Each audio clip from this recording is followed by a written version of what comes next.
Hello everyone, this is MMA Interesting Prospects podcast. Today our guest is Joe Middleton, who won his fight on Cage Warriors 186. Hello Joe, how are you? Hi, yeah, I'm good, thanks, mate. Not bad. Just enjoying a bit of a rest week now after the fight. But yeah, all good. You all right? Yes. To be honest, I think that your fight against Rawlins was a quite interesting one because, of course, he was more experienced than you. He got like long amateur career. He had 10 pro bouts, and I think that in this fight you looked great because you actually kind of dominated him and then, of course, finished him in the third round. So, if you can tell me from your perspective, how do you feel after this fight, and did you think that you could do anything better in that fight? Yeah, I agree. I've sort of seen Craig for a little while now. I watched his other two fights in Cage Warriors because, long story short, he fought somebody that I was potentially going to match up with a while ago. So I ended up watching the fight mainly to watch the other guy, his opponent. But yeah, I when I saw that fight, I thought it was a good fight for me, really. To be honest, like you said, he's very experienced, 10 fights deep into his MMA pro career.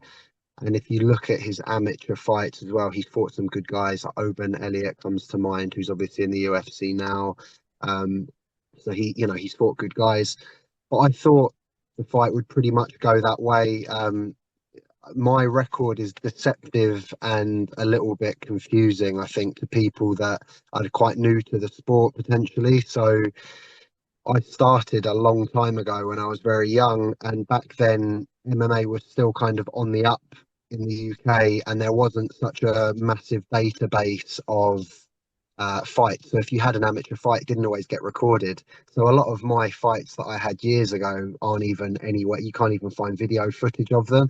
So in some ways that favors me quite well. People might look and think, oh, he's not very experienced, but actually, probably the complete opposite, really. So 3-0 now, which is great. Just trying to build that record, and happy with the performance. I'm happy I got the finish. So that's three finishes in three fights. I did think that it would come later in the fight. He was going to make me work for that. He just used his experience and he was very calm. He didn't rush anything. He just kept trying to get back up and frustrate me. But, I knew that I was wearing him down. And in the end, it worked out pretty well for me. So.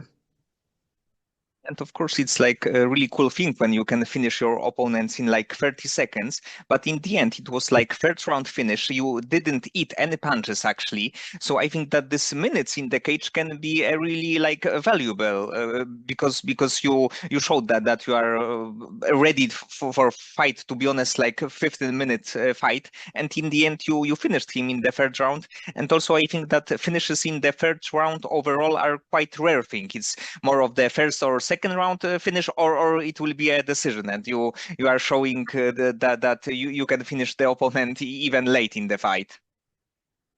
Yeah, for sure. I think for me, maybe the way I train potentially, but I'm always sort of hunting a submission, especially on the ground. I never just want to lay on top of someone. And listen, those are the rules. Like, if you win a fight that way, you're not always going to finish anybody. So that's absolutely fine. But I think just in my style, I'm pretty confident when I can get around someone's neck. It doesn't really matter how tired I am. My squeeze is going to be really strong. It's years of repetition on those sort of jokes. So you get pretty efficient at them, and it doesn't really matter if you're tired or not. So I know that those chokes are always there. And yeah, I was happy. Like I said, I was happy to get the finish. It was nice to have a bit of time in the cage as well. Like you said, we kind of alluded to my last fight in Cage Warriors was very quick, so it was sort of in and out, perfect. Whereas this one, I got to spend a little bit more time and enjoy it a bit more, to be honest with you. So yeah, it was great. And according to Topology, you had your first amateur fight in 2012. So you were like 16? Yeah, so it's semi-accurate. That was the first one that got recorded. So I'd had a few like inter-club kind of I guess like they're kind of glorified like sparring sessions with someone you'd never met when I was even younger. And then I started having amateur fights probably around the age of 16, although back then, a lot of the time in the UK, for those of you that would remember, they were called semi-pro fights. So some of those fights aren't recorded. Some of them were in 4-ounce gloves. I mean, it was kind of the Wild West a little bit, even still back then.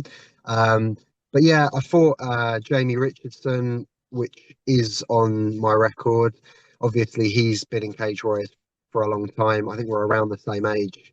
Funny story, I actually saw Jamie at that show. Haven't seen him in years since we fought. But yeah, so I've been around a while. And like I said, some fights that I've had aren't recorded and some of them are. And I've had sort of injuries along the way. I don't want to say I've been unlucky because, to be honest with you, I think it's worked out quite well for me. I've always been around the sport and training. Um, but I've had sort of after I fought Jamie, I tore my ACL literally a couple of months later and ended up having sort of reconstruction on that. And it took me a little while to come back. I put some weight on. I got into the gym and got into weightlifting. And I met my now wife. And although I was still around the sport, I kind of took a bit of time away from competition and came back as what I would consider an adult male with a kind of different mentality now completely to when I was younger, but I still have all of that experience. So I think it's actually worked out quite well for me in that regard. And I've obviously taken very little damage because I haven't spent 10 plus years fighting from when I was 16. So I'm in a good spot at the moment, I think. And after this injury, did you think that maybe like the MMA journey will not be for you, that because of the ACL you will need to do something else with your life? Yeah, I mean, it was one of those things, really. I'll be honest, to sort of look back at that time period, I was so young, I didn't really know anything about ligament injuries at the time. So I heard my knee go pop, and I just assumed my leg had broken. I was quite naive and young, but obviously it didn't look broken, and then it was just very sore. And in the UK, everything sort of goes through the NHS, so sometimes unless you know what's happening or you really push it, you can kind of get brushed off. So for about 6 months, I couldn't train and I didn't know what was wrong. And I finally got a doctor, a GP, to book me and refer me for an MRI scan. And they like called me a week later, like, you've torn your ACL and you need surgery. I didn't know anything about that. So I was out for well over a year just based on not knowing what was wrong. And obviously now I would know straight away if something like that happened. So yeah, obviously, as that was sort of around the time that I was turning 18 as well. So I had the surgery, and then shortly after that, turned 18. And obviously, a lot of stuff comes with that as well. Like I wasn't really training, so I started going out more like to bars and clubs, which I was old enough to go to, and just living a bit of a different life. But it was always kind of in the back of my mind. I still watched the sport. I still loved the sport, and I knew that once I'd rehab my knee properly and I was going to go back to at least jiu-jitsu and do some kind of training because I've really done martial arts my whole life. Um, but it doesn't take long for me. Once I get back into something, I get really competitive. So I was doing some jiu-jitsu competitions, and then one thing leads to another, and it's like, oh, why don't you have another amateur fight, you know? And then it just kind of went from there. And I've always been this is going to come across like a bit of a big-headed thing to say, but I think based on my experience, I've always been one of the better guys in the gym. So it's always kind of naturally there to say, well, you should compete more or you should do this. And it was never, I knew I could go pro because some of the guys I train with were already pros, you know. So once I think I started making that realization, then I really honed in on that. And that's kind of the goal now for me, is just to build that pro career. And of course, watching your fights, it's obvious that you are a very good grappler. You are right now a BJJ black belt. And how happy were you when you received your black belt? Honestly, that was the best part of the night for me. So you go into the fight wanting to win, and I was very happy with the performance. But ultimately, I don't put the gi on anymore. So I'm one of those guys that I solely focus on MMA and no gi grappling because I feel like they go together. For me, gi jiu-jitsu is a different sport and it has its place, absolutely. I think it's fascinating and great, but it is a lot different, and I just don't really have time to do that with everything else. So I knew that I've been in jiu-jitsu a long time, and I've rolled with a lot of good guys, and at this point I've tapped black belts for a while. You catch people, and no-gi jiu-jitsu is a little bit different anyway. Now you see blue belts going all the way in the ADCC and things like this. So I knew at some point it was going to come, but because I don't put the gi on, I had no idea when. But I did have in the back of my mind that I might get it after a fight if I won by submission. And if you actually watch that back, you can probably just about make out that I said to my coach, Alex Salisbury, when he gave me the black belt, I said, I knew this was coming, because in my head, the only way I was ever going to get it was winning an MMA fight with jiu-jitsu. So that's 3 in a row now. And, on my record, it's 2 DAS chokes. But to be honest with you, actually, my first pro fight, it was an anaconda, and they just said it was a DAS choke. 2 anacondas and a DAS. It's black belt level. These chokes for me are definitely black belt level. I've caught a lot of good people with these. So yeah, I'm very happy with it. And it's a long time coming. I've been in the sport, like I said, for well over 10 years. So it's nice to finally get that recognition. How do you feel about your striking? Because right now your opponents will know, of course, probably for a while they know what's gonna happen, that you will want to take them on the ground. And how do you feel about your striking and overall like progress in your striking in last few years? So I've been putting a lot of work into my striking, and it's one of those things. Every fight I say, oh, I want to be able to showcase this more now, to show the work I've been putting in. It doesn't always really happen, but I can strike.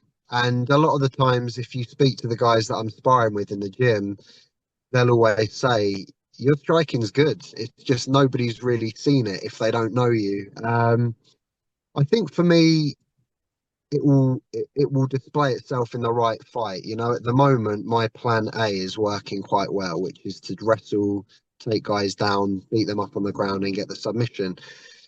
And all the time that's working, that's my plan A. But you've got to be able to do everything, especially now in MMA. It really is its own kind of, you've got to be able to blend it all. And I can. It just hasn't.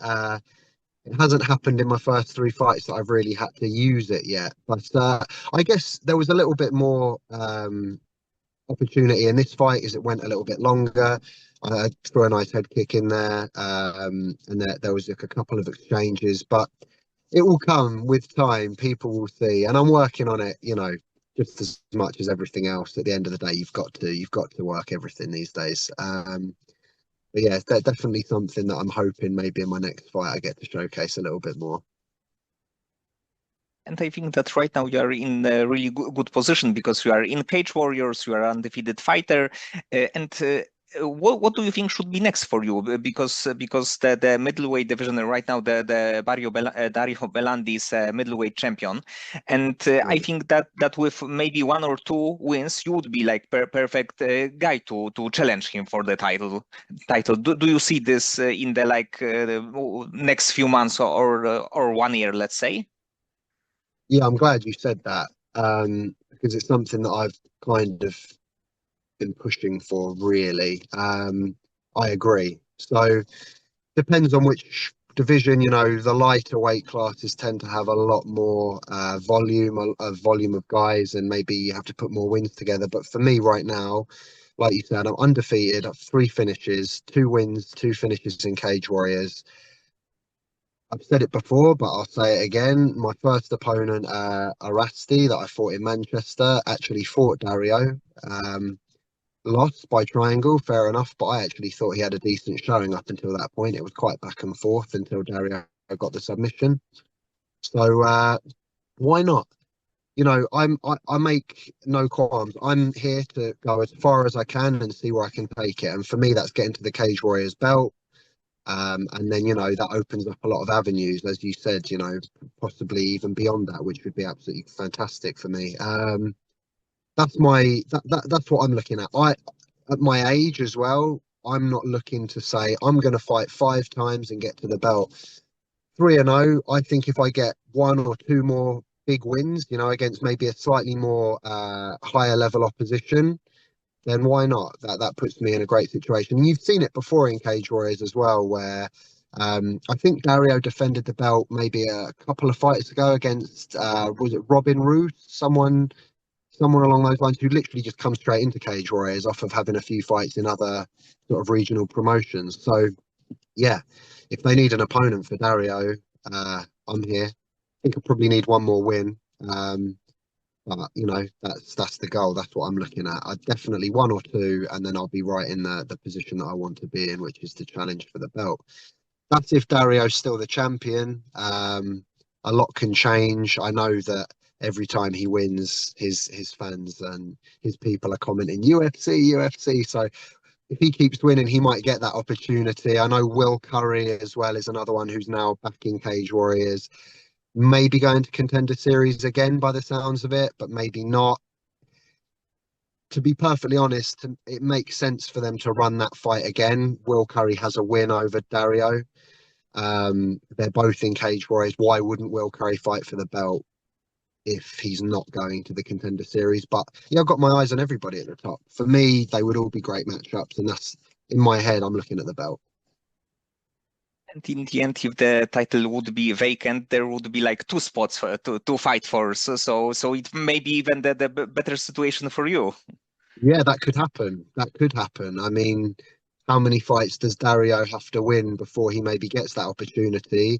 And if Will Curry is going straight back to Contenders, then like you say, they're probably just going to have to match make the two top guys to fight for the belt. And I'd like to hope that coming off of another win, hopefully in July, my name's right up there. That would be perfect. And if you can tell me more about the gym that right now you are training in, and who do you have there as the coaches and also the sparring partners? Yeah, absolutely. So if you see my corner, whenever I fight, I've got my jiu-jitsu coach, Alex Salisbury. He's a good level competitive black belt.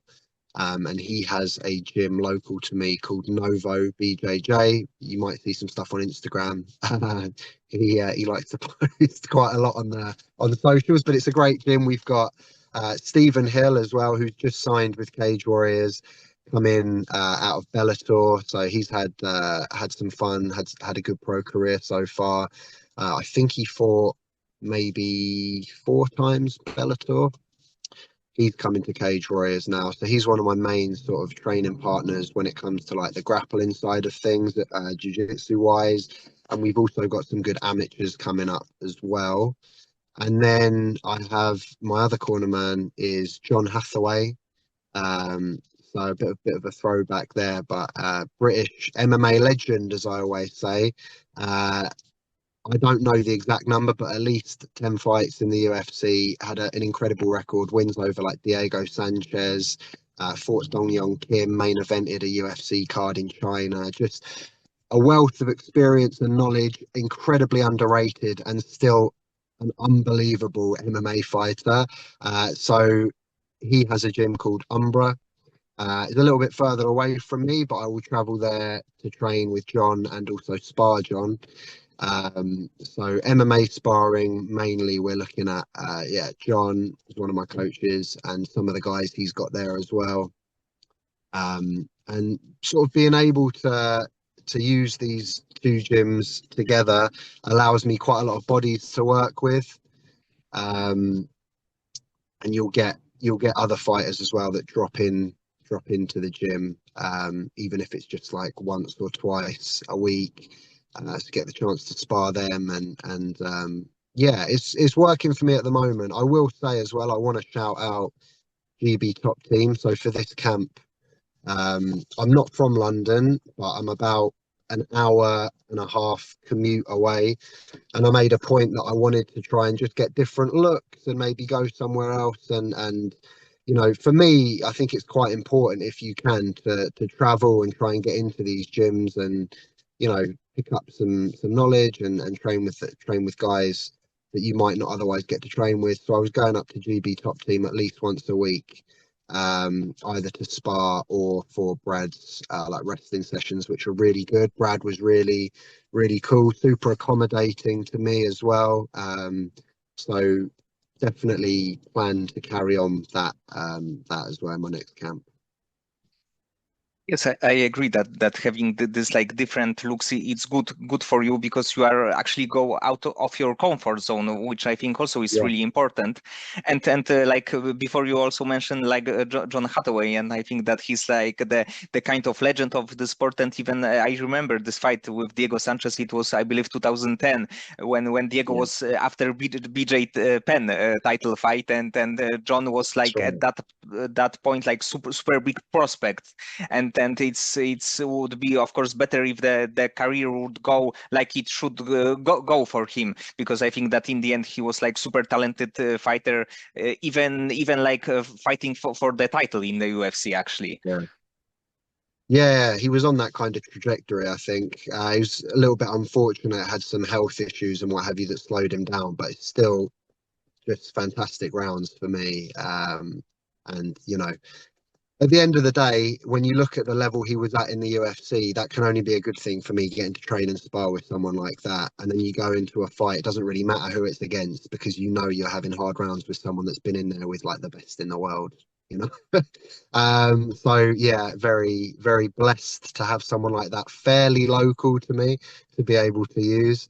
Um, Again, it's the connections you make along the way. I've actually known John since he was in the UFC, and I was just starting my training as, you know, a young kid. My gym at the time would put on local shows, and he would come and watch because he lived so close, and everyone there was like, "Oh, John Hathaway from the UFC." So I would speak to him, and then all these years later, now he's in my corner. He's one of my coaches. So crazy how that can work out. But yeah, he's a great guy, and pleasure to have him in my corner. And overall, I think that middleweight in the UFC right now it's like really interesting weight class because a lot of things are happening. There is like, of course, DDP, Khamzat, Imavov. There are a lot of good names. But if you can Yeah. pick one fighter to fight against, it's like a dream fight scenario. With which fighter would you like to fight? Uh, so I would usually just say the champion, to be the UFC champion. But as a grappler, I have to say, watching Khamzat Chimaev, the first time I watched him fight, it just blew my mind. Because I don't think we've ever really seen anything like that before. I feel like sometimes, as much as he is obviously, he will fight for the belt and everybody knows he's fantastic. Sometimes someone like that, it goes the opposite way, and people are like, "Oh, yeah, but this, but that," or Usman would have beat him if it was 5 rounds. This guy, incredible. Up until the fight with Kamaru Usman, I don't think Usman had ever really been taken down in a fight. I know there's the whole Colby Covington, did he take him down? Did he didn't? But let's be fair here, Usman didn't get taken down, and then Chimaev comes out round one, takes him down, takes his back. Probably would have got the finish on the rear naked choke, but Usman ends up doing like a suicide roll and spiking his head into the mat. That was incredible. People don't. I mean, the guy is a fantastic wrestler, clearly, and very strong. So for me, I think just to be in there with something like that would just be incredible, and to see how my chokes hold up because I know he's got a dance himself. That he's caught a few times. You've got those long limbs, so they kind of work quite well in those scenarios where someone digs an underhook to get up and they give you the dance. Um, Chimaev's kind of my guy in the middleweight division. I do think he will end up being the champion. Um, I like DDP also.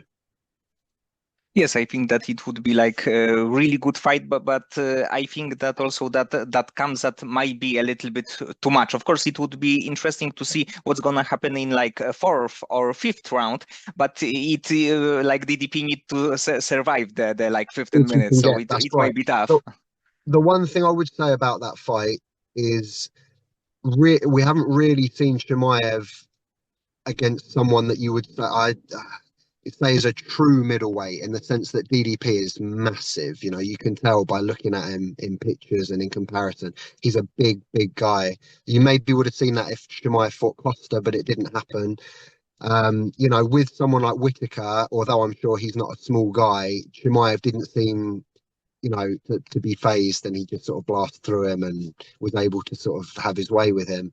DDP's a big dude, and it's probably going to be a lot more awkward to sort of throw someone like that around for a long period of time. So he would be, you know, either he's going to fight differently, or he's going to be looking to get the finish, and you better hope that he gets it in the first couple of rounds, like you say. But we shall see what happens. It will be interesting. Right now you're after the fight, so I assume that you have a little bit more of the free time. So when you have this kind of time, do you like to watch some series, read a book? Do you have like additional hobbies or something that you like to be focused on? So yeah, yes, but to be honest with you, so my wife and I, we have a 16-month-old daughter. So she is kind of our, you know, she's our everything, and she takes up a lot of a lot of that time you would have for hobbies and what have you, but it's great. So just spending a lot of time with her, watching her progress is just fun. It's just amazing. But yeah, when we can, we watch a bit of Netflix. We've been watching Formula One Drive to Survive. We like watching that. It's usually sort of sports based stuff, to be honest. I just like the insight you get into, you know, the behind the scenes and everything that goes into being like a racing driver as well. I just find that really fascinating. We both like that. Um, Really, to be honest, it's that and being a dad. And I also coach myself as well. So Eastbourne, the town that I'm from, I run MMA classes. Um, so still teaching, still kind of in and around the gym, lifting weights. It's all kind of geared towards the same sort of thing, to be honest with you. I feel like it has to be. Obviously, I enjoy time with my family and friends and what have you, but really, you kind of always need to be on that path, because I think if you take too long out, it just passes you by. Okay, Joe. So thank you for the time and for the conversation. I hope that you will get like maybe one, maybe two more wins, and you will challenge for the title. Who knows? Maybe even this year. That would be amazing if that happens. That it couldn't go any better. But I do think it's important for me this year to be busier. So I would like to fight at least twice more this year. I know July that Cage Roy is coming back to London. I need to be on that card. I think that's the plan. And then again, one more after that. And like you said, and then it's time for the belt for me.